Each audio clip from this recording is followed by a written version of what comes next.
Kumusta mga kapatid? Sa videong ito ay ating ipapakita ang tipikal na debate kung ang iyong katunggali ay isang ministro ng INC.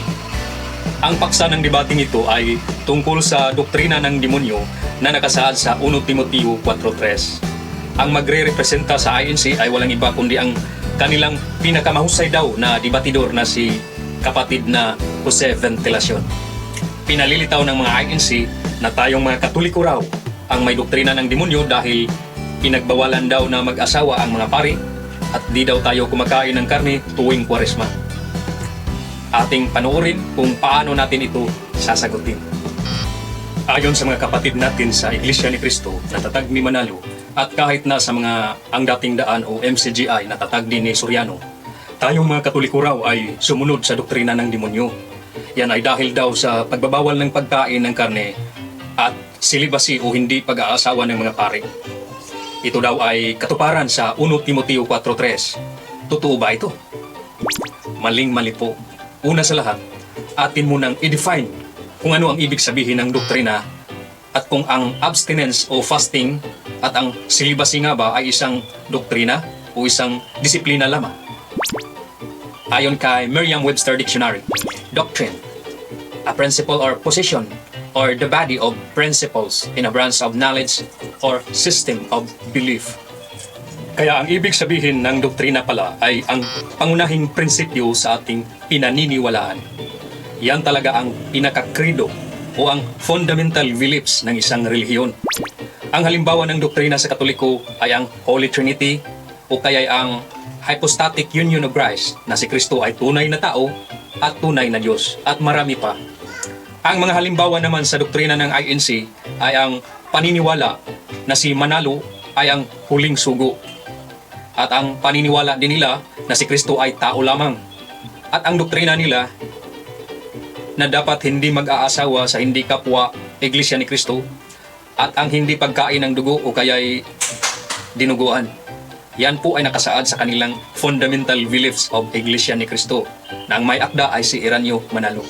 Samantalang itong disiplina naman, ayon sa Merriam-Webster Dictionary, discipline, a rule or system of rules governing conduct or activity. Number 2, orderly or prescribed conduct or pattern of behavior. Number 3, training that corrects, molds, or perfects the mental faculties or moral character. Ang ibig sabihin ng disiplina pala ay ang sistema para sa kaayusan. Kaya karamihan nito ay mga administrative rules o kaya ay mga ecclesial laws. Ang halimbawa niyan ay ang fasting, abstinence, celibacy at marami pa. Ang halimbawa naman ng disiplina sa INC ay yung pagbuklod sa babae at lalaki tuwing sasamba sa kanilang kapilya at ang pagsuot ng disenteng damit tuwing sasamba at marami pa. Ang mga iyan po ay napabilang sa disiplina, hindi po yan doktrina. Malaki po ang pagkaiba ng dalawang yan dahil yung doktrina ay dapat paniniwalaan at tatanggapin para sa lahat at hindi lang para sa iilan. Ang doktrina din ay hindi ito mababago magpakailanman. Habang ang disiplina ay para lang sa iilan at hindi sa lahat ng panahon. Kaya nga ito ay pwedeng baguhin o kaya'y ipahinto. Ang mga Katoliko ba ay may doktrina ng pagbabawal kumain ng karne at pagbabawal mag-asawa? Wala po. Kahit nabasahin mo sa aming Catechism of the Catholic Church ay walang sinabi doon na doktrina ang celibacy, fasting o abstinence. Anong kwenta sa Sacrament of Marriage kung pinagbabawalan naman palang mag-asawa ang mga Katoliko? Kung totoong pinagbawalan ang Katoliko na mag-asawa, bakit umabot kami sa 1.3 billion ngayon? At ang hindi pagkain ng karne tuwing Kwaresma ay hindi doktrina, kundi disiplina pa rin. Yan ay hindi ginagawa buong taon at yan ay hindi para sa lahat dahil ang mga bata, ang mga matatanda at ang mga may sakit ay hindi obligadong gawin yun. Kaya hindi yun doktrina. Di ba ang aral ng demonyo? Okay? Please listen. Ang aral ng demonyo, Let's listen. bawal ang pagkain ng karne, Last 2 minutes. bawal ang pag-aasawa. Meron ba kayong doktrinang ganyan? Oh. Sinabi ko na kanina pa na wala kaming doktrinang ganyan. Ang meron kami ay disiplina. Parang di mo yata alam kung ano ang ibig sabihin ng doktrina at disiplina. Ang doktrina po ay para sa lahat, ngunit ang hindi pag-aasawa at ang hindi pagkain ng karne sa Katoliko ay hindi para sa lahat at hindi sa lahat ng panahon.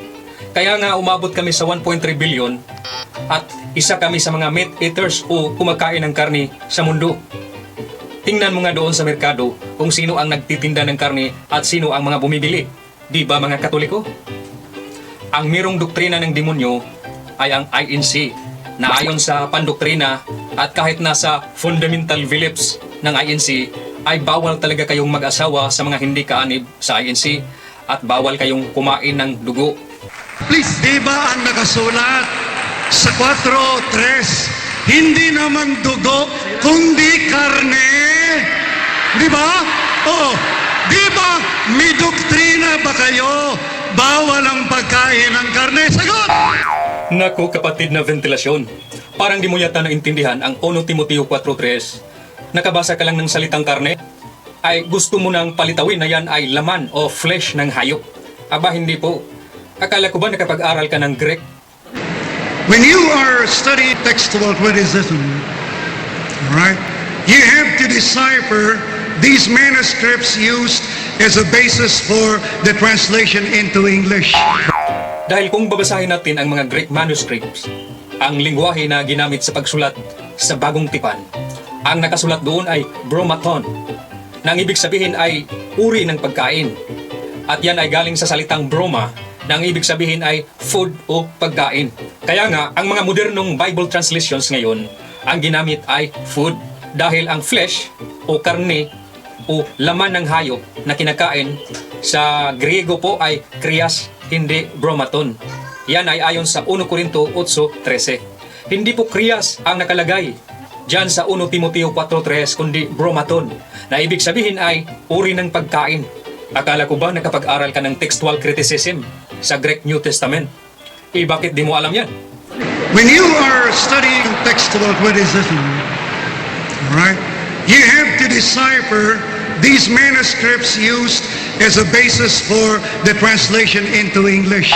Pero baka magtanong ka kapatid kung bakit met ang nakasulat sa mga matatandang English versions na Bible, kagaya ng King James, Coverdale, Darby, Geneva, Matthew, Tyndale, Wycliffe, at marami pang lumang salin ng English Bible. At kahit na ang Catholic Bible na Douay Rheims Bible, ang nakalagay doon ay met, hindi food. Yan ay dahil sa mga panahong yun, ang Old English word para sa pagkain ay met. At yan ay pinatutunayan na rin sa Merriam-Webster's Dictionary. Narito, met, food, especially solid food as distinguished from drink. The edible part of something as distinguished from its covering, such as husk or shell. At kahit na i-search mo pa sa internet, ayon sa www.dictionary.com, met, archaic word for food of any kind. Ano ang ibig sabihin ng archaic? Yan ay ang makaluma o matandang salita. Kaya ayon sa www.freedictionary.com, met is food or edible part of anything. So ano daw ang met? Pagkain o yung mga pwedeng kainin na parte. Kaya nga ang tawag sa puting laman sa loob ng niyog ay coconut meat. Kahit na di naman yan karne ng hayop. Dahil yan ay pasok sa kahulugan na kahit ano basta pwedeng kainin ay tatawagin din na meat. Pero sa mga bagong translasyon ng Biblia ngayon, kagaya ng ISV, NIV, NIV, NGB, NRSV, AMP, at kahit na sa paborito niyong Lamsa translation, ang ginamit doon ay foods o kind of foods, hindi na meats. At ang mga salin nito sa mga vernacular dialects, kagaya ng Tagalog, Cebuano, Ilonggo, at kahit na sa Espanyol, ay hindi po ginamit ang salitang karne. Kaya nagtataka ako kung saan mo nakuha ang salitang karne, dahil hindi mo yan mababasa sa kahit anong salin ng Tagalog Bible. O kahit sa Cebuano, walang karne ang nakalagay. Ito ang mga salin ng Tagalog na Biblia. Sa Magandang Balita Biblia, ang nakalagay doon ay ilang uri ng pagkain. At sa ang salita ng Diyos na salin, ang nakalagay doon ay may ipinagbawal sila na pagkain. At sa salin ng ang dating Biblia, ang nakalagay doon ay lamang kati. At sa salin na ang Biblia, ang nakalagay doon ay pagkain na nilalang ng Diyos. At sa bagong tipan Filipino Standard Version, ang nakalagay doon ay ilang uri ng pagkain. Wala sa mga ito yung palagi mong binabanggit na karne. Kaya nagtataka ako kung anong salin mo nakuha yung palagi mong binabanggit na karne. Sa Manalos version o sa Ventilations version. Buti na lang ang INC ay wala pang ginawang sariling salin. Dahil kung meron man, ay malamang karne ang isulat nyo kahit na wala yan sa Greek manuscripts.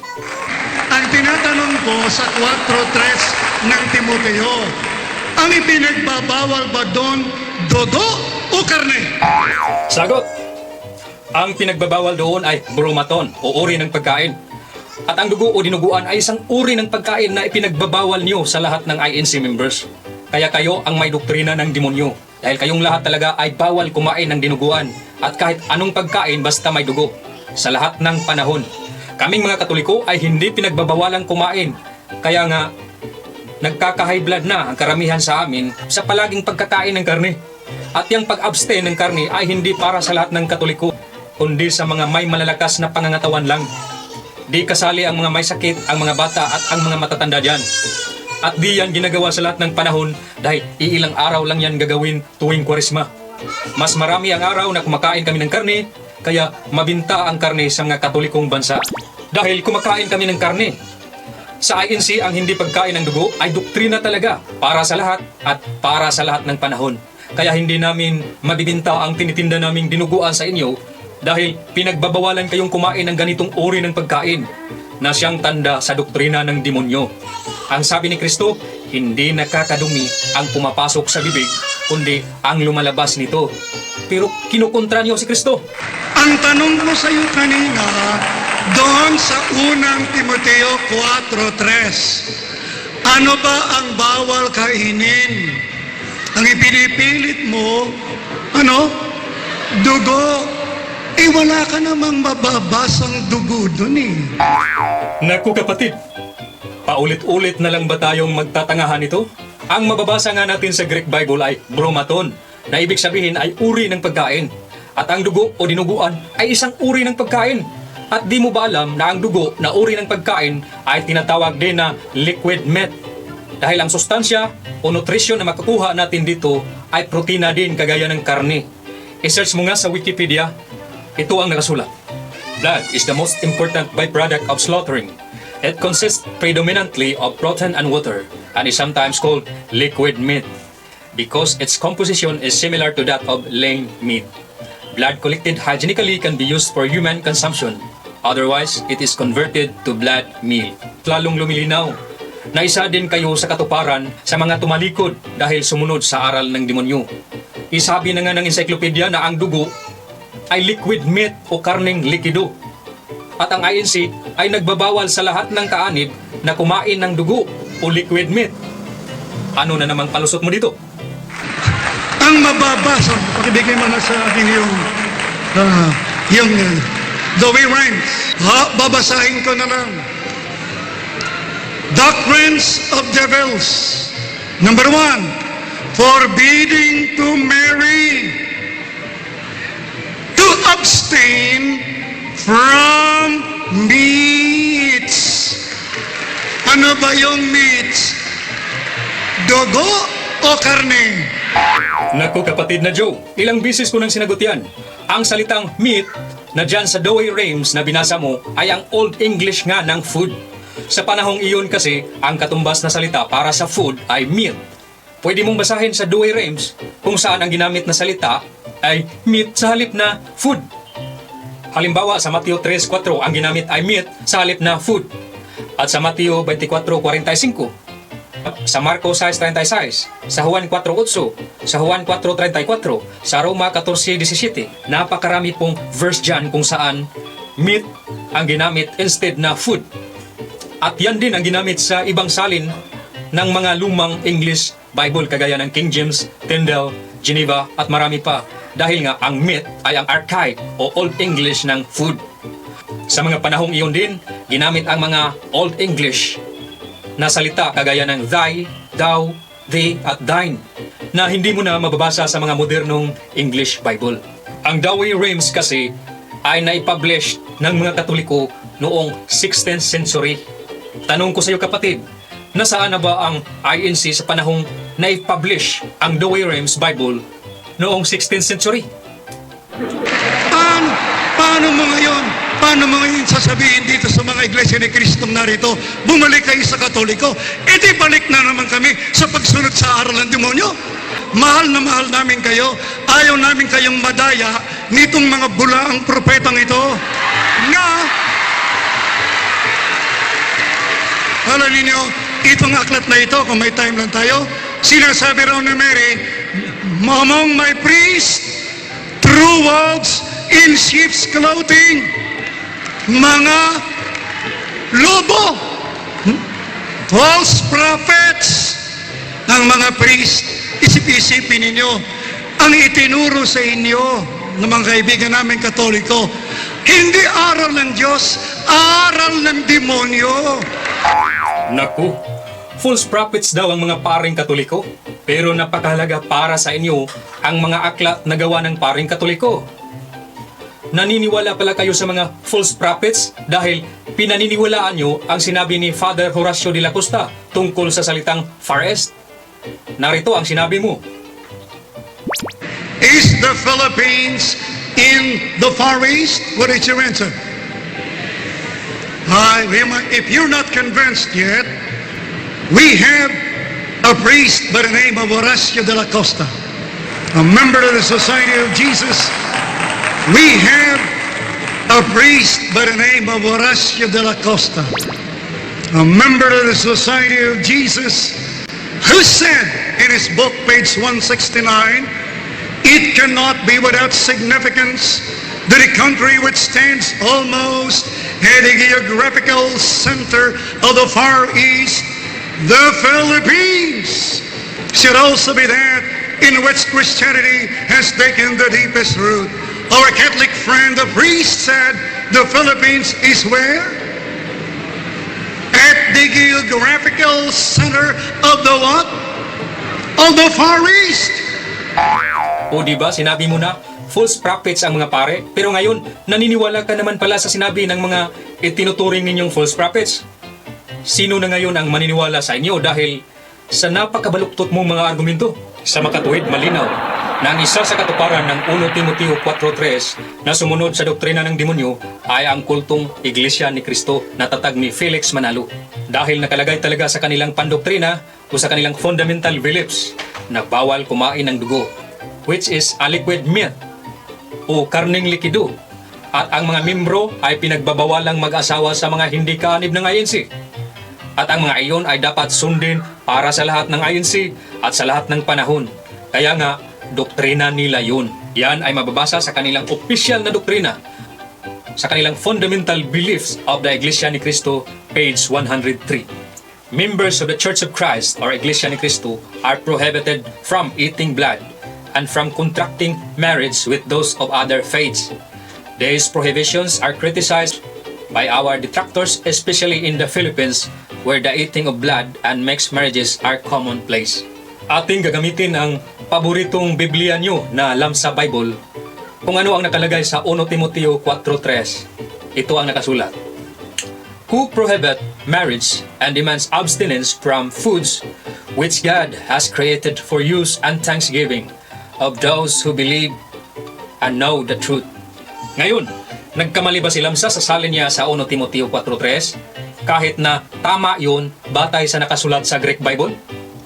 Kung ganun, mas lalong mali ang salin niya sa Acts 20:28 dahil wala sa Greek Bible yung salin niya na Church of Christ. At di ba malinaw na bumalik din sa mga INC ang kanilang binibintang na ang Katoliko raw ang may doktrina ng demonyo?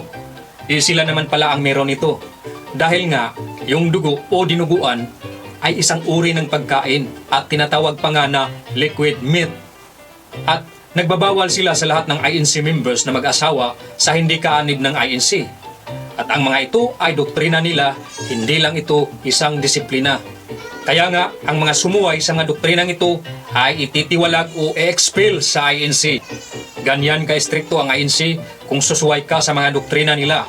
Sa Katoliko, wala pa akong naririnig na isang Katoliko ay na-excommunicate dahil siya ay kumain ng karne o kaya ay nag-asawa. Dahil nga, hindi yan doktrina ng Iglesia Katolika. Ang mga taong gustong magpapari ay voluntaryo silang pumasok sa bukasyon na yun na hindi sila pinipilit. Kaya nga, kunti lang ang mga gustong magpari dahil kaakibat nito ang mga vows o panata na dapat nilang tuparin katulad ng chastity, poverty, obedience at marami pa. Ang disiplina ng Katoliko sa celibacy ay hindi para sa lahat kundi sa mga ilang pari lang. At hindi nga lahat ng paring Katoliko ay walang asawa dahil sa Eastern Rites na kabilang din sa Catholic Church, marami sa mga pari doon ay may asawa. Dahil itong celibacy ay naipatupad lang ito sa Latin Rites noong 11th century doon sa Lateran Council. Bago pa ang 11th century, marami sa mga pari at obispo dati ay may asawa. Dahil nga ito ay isang disiplina lamang at hindi doktrina. At pwede itong baguhin o ipahinto sa kahit anong panahon. In fact, noong October 2019, ilang taon pa lang matapos nagtitipon doon sa Vatican ang mga obispo galing sa Amazon sa South America. Isa sa pinag-usapan nila sa synod na iyon ay ang pagpahintulot sa mga may asawa na upang maging pari doon sa area ng Amazon. Yan ay dahil sa kakulangan ng mga pari. Kung doktrina pa itong celibacy, di na sana nila ito pinag-usapan pa. Dahil nga itong celibacy ay isang disiplina lang na pwedeng baguhin. At baka di mo alam na marami ring mga pari na nasa Latin Rite ang may asawa pero pari pa rin hanggang ngayon. Karamihan sa kanila ay ang mga may asawang ministro o pastor na na-convert galing sa Anglican Church o kaya sa Episcopalian Church. Kagaya na lang ni Father Joshua Whitfield, isang parish priest ngayon sa St. Rita, Dallas, na may asawa at mga anak. Marami din sa mga Katolikong pari ang huminto sa pagkapari at nag-asawa o bumuo ng sariling pamilya. Hindi naman sila pinigilan ng simbahan dahil ang pag-aasawa ay isa ring sakramento. Sila po ay pinahihintulutan na babalik sa pagkapagiging laiko o karaniwang Katoliko at ang prosesong yan ay tinatawag na laicization. Katulad na lang ni Dr. Alex Minies, na isang dating pari na na-in-love at nagpakasal sa kanyang minamahal na si S.P. De Vega. Yan ay pagkatapos siyang makatanggap ng papal dispensation upang iwanan na niya ang celibacy. Uulitin ko, yan ay dahil ang celibacy o hindi pag-aasawa ng mga pari ay hindi doktrina kundi disiplina lamang. Hindi katulad sa INC na sa lahat talaga bawal mag-asawa kung hindi kaanib sa INC ang kanilang mapapangasawa. At itong celibacy na isang disiplina ay mababasa rin natin ito sa paboritong aklat ng mga INC na The Faith of Our Fathers ni James Cardinal Gibbons. Ang aklat na ito ay palaging sinisipi ng mga ministro ng INC. At ginamit pa ito nilang reference sa kanilang fundamental beliefs of Iglesia ni Cristo. Kaya lang, sinachap-chap nila ang mga pahayag sa author ng aklat na ito. Narito ang sinabi sa page 379 na may pamagat na Celibacy of the Clergy. Although celibacy is not expressly enforced by our Savior, it is however commended so strongly by Himself and His apostles, both by word and example, that the Church felt in her duty to lay it down as a law. The discipline of the Church has been exerted from the beginning in prohibiting priests to marry after their ordination. This discipline, it is true, was relaxed to some extent in favor of a portion of the clergy of the Oriental Church. At sa Catechism of the Catholic Church, 1580, ito ang sinabi doon. In the Eastern churches, a different discipline has been enforced for many centuries. While bishops are chosen solely from among celibates, married men can be ordained as deacons and priests. At hindi po totoong kung hindi ka mag-aasawa ay sumunod na agad sa doktrina ng demonyo. Dahil si Apostol Pablo at mismong si Jesucristo ay hindi nag-aasawa. Sumunod din ba sila sa aral ng demonyo? Hindi po. Mali lang ang iyong unawa. Ating napanood mga kapatid kung paano winasak ang mga balubaluktot na argumento ni Ventilasyon at sa mga INC. Sana ay may natutunan kayo sa videong ito at para updated kayo sa mga karagdagang apologetic videos, mag-subscribe lang sa channel na ito. Salamat.